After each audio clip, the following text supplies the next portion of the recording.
ఒక 10-11 ఏళ్ళ కింద ఆఫీస్కి తిరిగి ఆడిషన్ ఇచ్చేవాడిని. నాటకం చూసి కరుణ గారు నాకు పలాస ఇచ్చారు.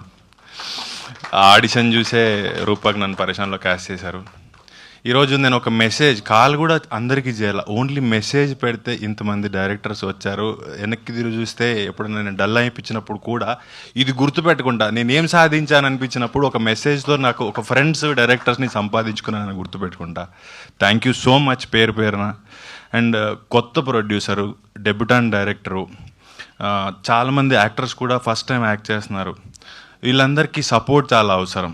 ఆ ప్రొడ్యూసర్ నిలబడి ఇంకో సినిమా చేయాలంటే కూడా ఈ సినిమా ఆడడం చాలా అవసరం. సో ఒక రిస్క్ చేసి కొంచెం మార్కెట్లో ఎంత పెడితే ఎంత వస్తుంది అనే మాటలు జరుగుతున్న టైంలో ఒక అతనికి ఒక సందర్భంలో సినిమా చేద్దాంలే పర్వాలేదు అని మాట ఇచ్చి ఆ మాట మీద నిలబడి ఈ సినిమాని ఇంత దాకా తీసుకొచ్చాడు ప్రొడ్యూసర్ సందీప్. అండ్ ఇదంతా ఆయన వల్లే.